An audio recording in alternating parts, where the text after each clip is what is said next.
Good evening, guys, and welcome to another chapter of Crossroads. Don't forget, um, if you've got any messages, put them in your left-hand column, and the other messages in the right-hand column. Don't put into the guest ones because I will never get them. Anyway, I hope you're all well. One of the good shows yesterday. We had a couple of good shows yesterday, and really enjoyed that. We got jale and Torhan tonight. You probably heard of her before. She used to co-present with me, and yeah, been on X Factor and all sorts. I'm going to be talking to her tonight and finding out how has she been getting on. And also through the COVID, her father was in hospital, and we'd be asking those questions too. In the meantime, guys, kind of like leave me a message, tell me how you're getting on. I want to talk to you. Tell me what it's like, and yeah, let me get let's have a chat. In the meantime, guys, we're gonna go to the see what's happening, and yeah, let's.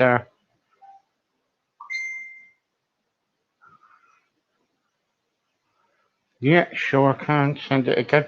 I'm just sending another link to Jerry, and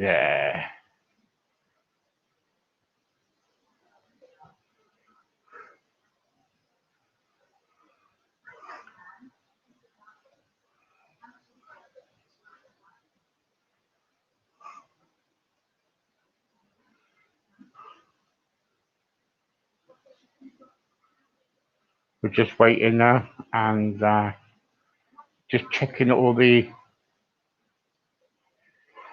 everything's okay. Hiya, guys. Thank you very much. Keep. Can you please share, guys? Share away. I hope everybody is well. What's everybody up to? Hiya, Darren. Darren.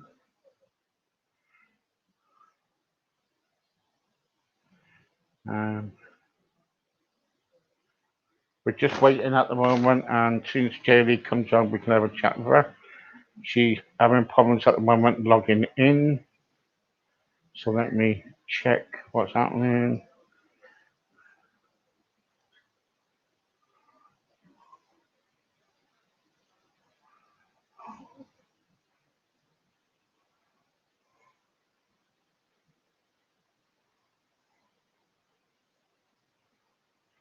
Hello. Yeah, so everything's all right on that, guys. So anyway, let me have a chat with you. So if you've got any messages or anything, let me know. Put them in the message column. If you haven't, do not worry about it. Don't forget also at 9 o'clock tonight, we got Emily, and she'd be talking about in the moment and stuff like that. And yeah, so we're just waiting for Jaylee at the moment.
So I hope everybody is well. We're just waiting for our guest for a minute and see what's happening. She's having problems getting on. Tell me who's on. Leave me a message and have a chat with me if you want. Would tell me where you're from, what you've been up to.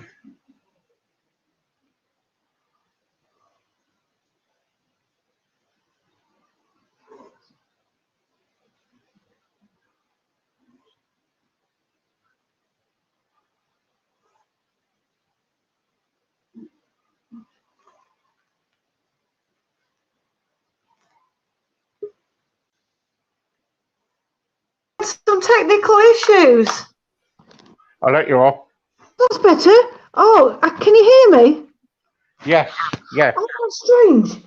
Sorry, Steve, I'm a bit late getting in It's about. okay. Do not worry. Do not worry. Calm down. Are you all right? Yeah, I'm all right. I've had a gremlin in the system. You look well.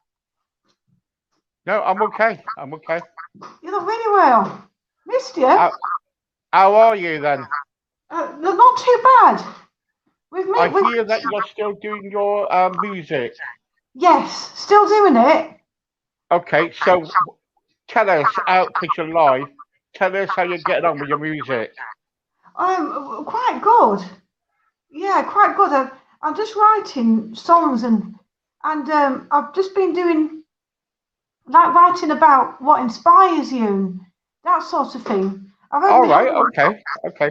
So you've been kind of like you've been trying to write songs and you've been getting the ideas about what inspires you most and everything and Yeah, that's right. So yeah, that's um, that's good. How is your dad because he was he was in a nursing home, wasn't he? yeah, we still in the process of getting Dad home. We are working on that quite hard, Steve, to get that because we've got the bungalow sorted out, and and Dad can't wait to get out. Really, Okay, okay. he said he's done his And clothes. and let's go back to the past a bit. Um, because you were on X Factor. Oh yes, Tell us your experience about X Factor. What was it like? it was quite a good experience, really. See, because you have to go through all these little, well, quite big rounds, and yeah, all these rounds where you have to stand in front of something, like a screen, like Right?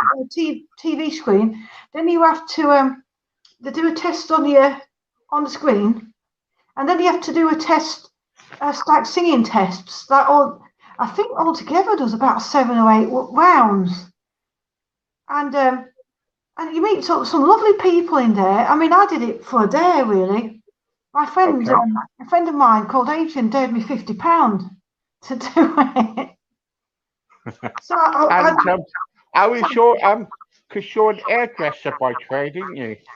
yeah, hairdresser and a beautician. And a Yes. beautician. So how do you kind of like cope with doing your music and doing your hairdressing and your beautician? Yeah. What I do is I talk to a lot of the ladies and gentlemen that come in, and they give when they talk to me, they tell me stories, and their stories give me ideas. And because everyone's got a story, haven't they? Oh yes, everybody.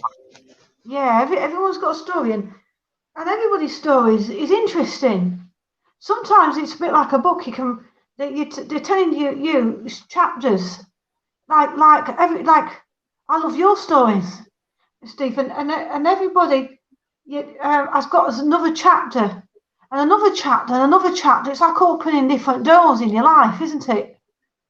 Yeah, and also you had a place that was haunted. Is that right?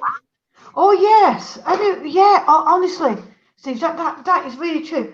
And it was really honestly, this is amazing. This because I remember uh, when Nick and they all came down to the house, Nick Groff, and And that was actually by chance, really, because I thought it was a hoax, and this American kept ringing up on my phone in the song, kept saying, I can't do American accents, can you? No, I can't. No. I really like to investigate your house. And I thought it was a hoax. So I said, thank you, but no thank you. And I got off the phone, and then it was persistent. And it was Nick Groffman.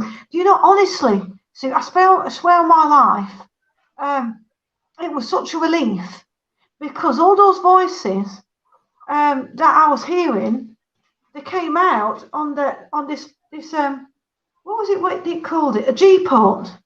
And there's no way it could have been made. It was genuinely real. Yeah. Because those voices. Because I shouted through, "Gran, are you there?" like that, and I heard a lady go, "Yes, love," in a broad Yorkshire accent, my gran, and then and also there was a chap on there, and I kept hearing it only happened when something was going to happen, like something big was going to happen. I'll give you examples in a bit, Stephen. And you'd see him, and then you'd hear him, and I'd go like this to my ears. Think, oh, it's just that, just ears playing tricks on you, like that. And honestly, I swear on my life, a gentleman came through on that G-port, and he was talking in 3 different languages, saying Ahmet, because that's my ancestor's name, Ahmet. And to cut a long story short, Nick was going, "Who is it? What is he saying? What is it like?" And I said, "Sir," I said, shouted through this G-port, "What do you want?" And he said, "Your father." Yeah, that's what he said. And I turned around and I said, "Well, you're bloody not having him," really strong. And it's very complicated. Steve, very complicated to try and explain. So part of me puts it into my mind as a different life, so that you can, like chapters of your story, and you can't expect everybody to understand your story, can you? No. I'll tell you what. Let's go back to when you were at the X Factor. Yeah, of course. See, so let's watch this.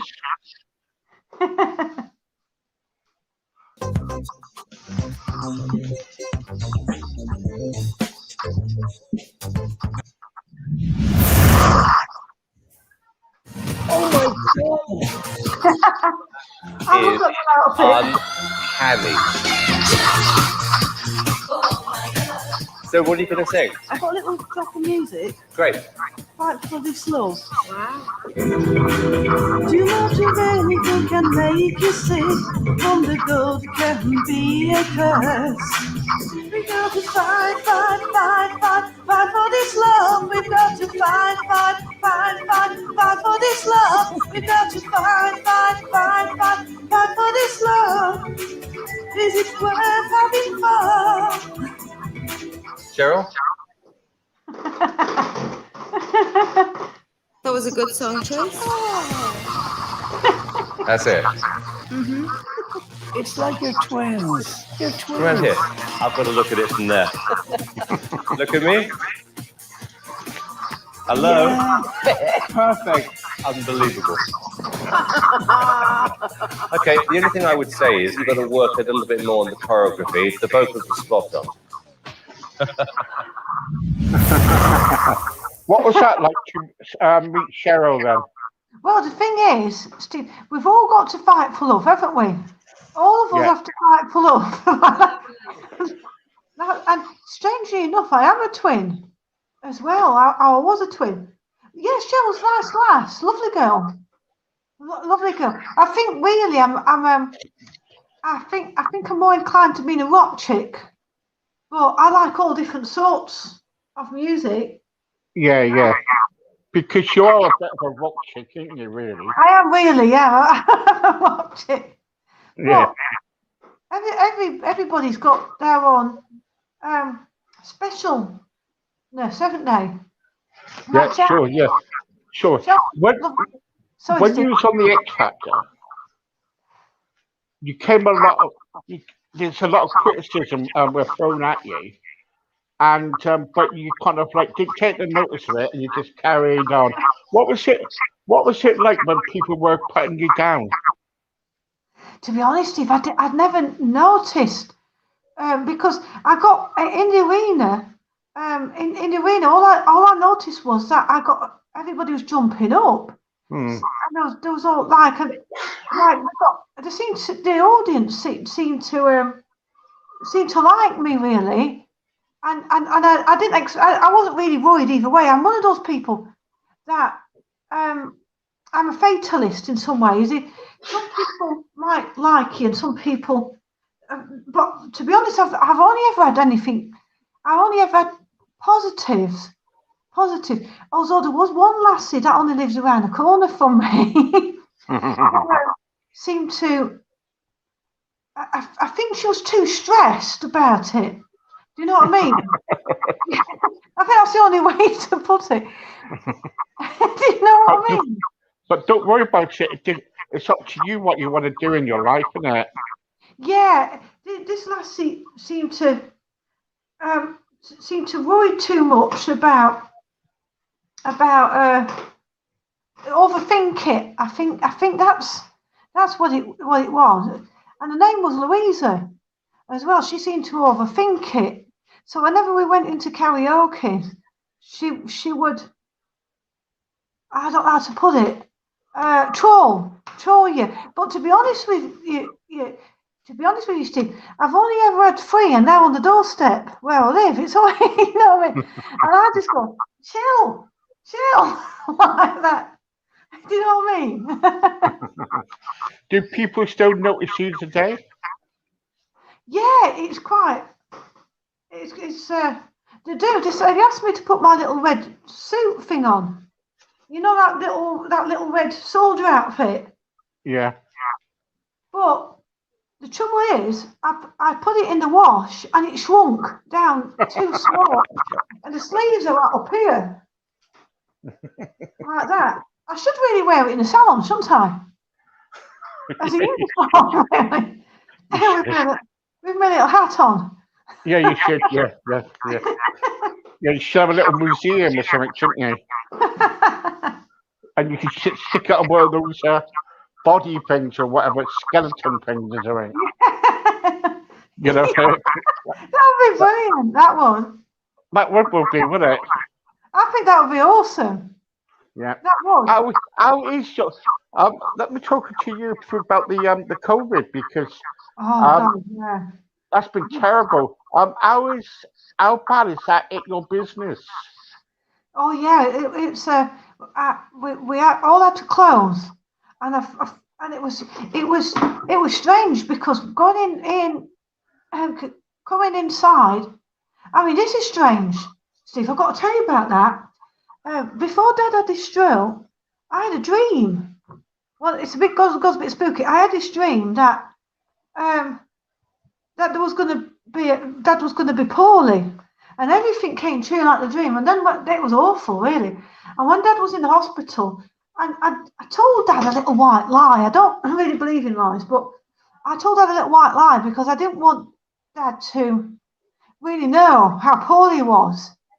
So forgive me, God. So I told him in the Pilgrim Hospital. I told him that there's a plague outside. I'm laughing because I do laugh when I'm in shock a bit.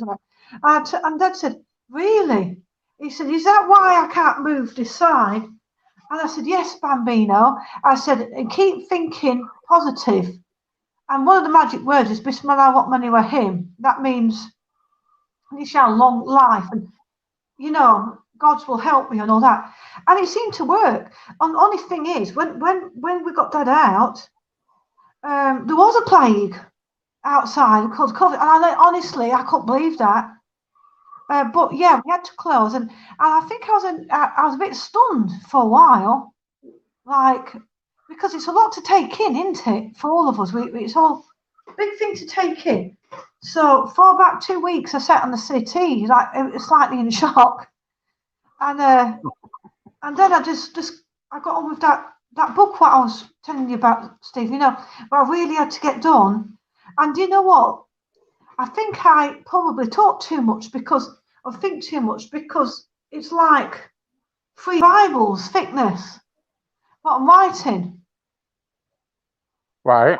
Do you know what I mean? Like I can't stop writing it. I think something will tell me when to stop. I'm only writing it because I feel like I've got to, if that makes sense. Yeah, of course it does, yeah. You should write one as well, Steve. It's What's really that? interesting. Right, if you write a book, because you really it's amazing. It's like you put your mind into parts where you've forgotten and you shut doors and also you go back and you remember really precious things that you might have forgotten about. Something, it just opens all these little doors, all millions and millions of little doors. I'll tell you what, oh, I remember you on this show here. Oh yes, oh I love your show. No, I'm on about you Daily money back guarantee. being on Judge Rinder, remember? Oh yeah. Well, Here yeah. we go. Now, Charlie, one of the things you just told me you do is that you tint. And part of your tinting is eyebrows as well as eyelashes and hair, correct? Yes. And you've been doing this for some success for some considerable time, including for Mum, correct?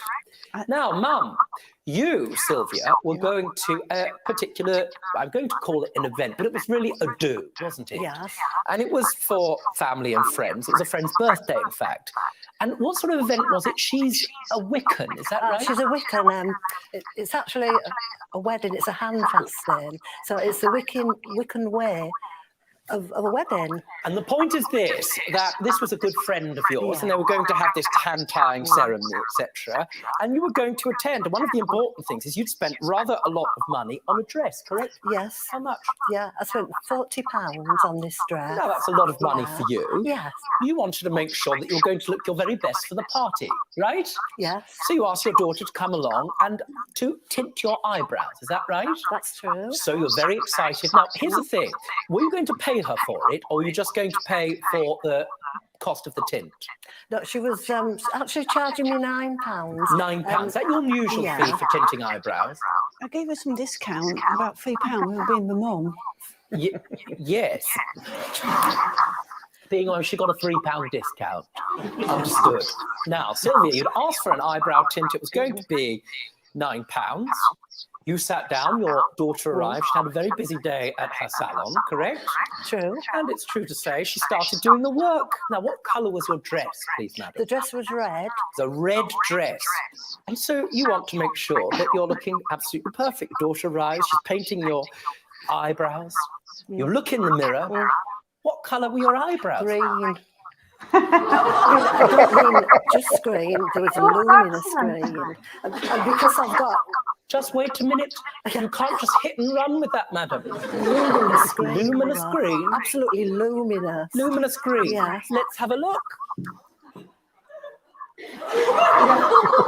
Madam, you look like you've been mugged by the Incredible Hulk. Yeah.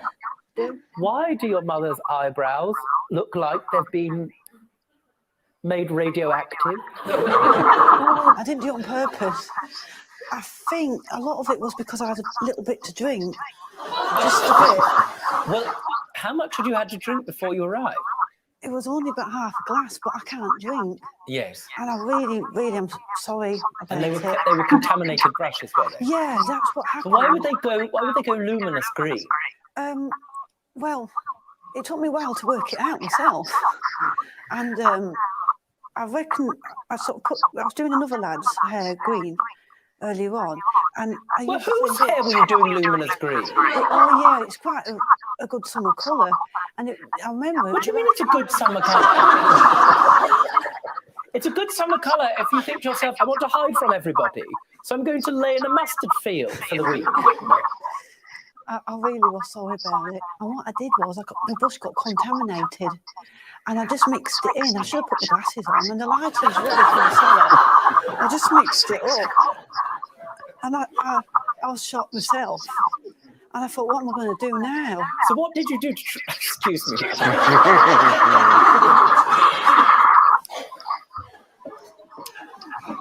What did you do to try and excuse me. What did you do to try and remedy the situation? I mean, why not just get another black tint and put that over? Well, I started praying, you know, when Mum's back was turned like that. And then I tried to actually go over it, but it got worse. And I said, don't worry, Mum, go home and wash it. It's just, it'll wear off in a few hours. But Yes. it didn't. That was a nightmare, that was, honestly. See, that was really nerve-wracking Yeah. because it won't come off. So there's nothing I could do. Mum wasn't very happy with me at all. But you see, a lot of them do like green. And I've got a lady called Louise Bellum, and she loves it. And I did her hair green, and we went out to the Wainfleet pub. Which one was it? It was the Woolpack. No, it was the Angel, and it really suits her. It's just that Mum's brush obviously got contaminated, and so she's I couldn't, and it just somehow stuck on her eyebrows because I mixed it in. So I know. that's what happened. Do you know what happened? What happened to me about a few months ago? My carer came in, and she started painting my toenails for me, Oh, and she made them pink. oh, what colour did she do? Oh, pink. Pink, yeah, it was so funny. It was really funny. Yeah, they're funny. But when you went on Judge Rinder, Oh yes. sometimes it's it's all kind of like dramatized and everything. They put you in accommodation, and did they? What was the experience like going on Judge Rinder? Oh, he's brilliant. Honestly, Steve, he's very wise. I love him to bits. He's put me like on the straight and narrow that I can't really drink. You see, Steve. I mean, I can only drink like a thimbleful of Guinness. It seems to go straight to my head. It's really strange. And but yeah, he's a really good judge. He's absolutely brilliant. Because he made me realise like the tractor is like holding on to Dad. And even though it made me cry at the time, it was right. It was right what he was saying. Yeah. What you do with your life at the moment, and what have you been up to? Well, massaging Dad's legs, getting Dad's legs going. Yeah. And doing lots of things like every day to get Dad. To get Dad sort of, and it's a miracle, really. Dad is really doing quite well. But there's no place like home, isn't there? That's it. No place like home. Because he had stairs. You see, we had to sort out somewhere a bungalow with ground level. That was the thing. Because Dad had the stroke the 7th of March 2019, Right. and every day we've been doing that. But I mean, Steve, how are you doing? You look really well. Is everything okay with you? Yeah, I'm all right. Yeah. Oh, good. Yeah. I'm so happy at the moment. My podcast has been doing quite well. We've got You about have been brilliant. 33,000 listeners and everything, so I'm all right. Fantastic. What about all your like your blood, your INR levels and things like that? Check the thickness of the blood. That's so important, isn't it? Yeah. Do they do? Yeah, to do all that. Oh, I'm sure they do. Yeah, they've been doing that. Yeah. So I was just wanting to catch up to find out where you were because you've been you're doing your music. I've been watching your music on YouTube. Doing all your songs and everything. Yeah, the music's. I do. I like music a lot. I seem to be really. Music's great because you can express yourself, can't you? And it's just. I think it's just part of how it's part of me really. I do seem to have a bit of a music thing, a music bone, I think they call it. It's a music Yeah, bone. you've been, yeah. I So, got some gigs as well. I got so with some your gigs. music, then, have you took it to another level? You know, are you playing at gigs? There's a few people, a few places have asked me to do some gigs. Still quite, but with the COVID, I'm trying to be careful. So I'm putting like a little set together, and we're forming a little band as well. We are forming a little band. We just All need right, to, that's good. yeah, Have you started that band yet? yeah. We started it like before during COVID, but we've been practicing and doing some other songs together. I've got a friend called Matthew Coulson, and he's amazing. He's absolutely amazing. And we've been doing some like co-writing as well, co-writing some music, and he's so talented. Some true. So we've got like an album coming soon to be unveiled very soon. Steve. we, need, Well, we keep joking about it, but honestly, Matthew's brilliant. He's really, really good. So we've, like I say, during lockdown, it's been hard, isn't it, to do maybe I things. should. Yeah, I think there's enough there now to put together. brilliant. Jamie, thank you very much for coming on. I tell you what, I really appreciate that. You say hello to your mum from me and your dad, and you be well, and I hope the best what you do in your music because you're a really good singer. Don't give it up. Oh, thanks, Eddie. Thank you. All right. Love you lots as well. Love to your missus as well. Yeah. Thank you very much. Thank you. Miss you. Take care, Steve. Bye-bye. Bye. Take care. There you go. That was Jaylee Antor, and yeah, yeah. There you go. So I'll see you lot later on.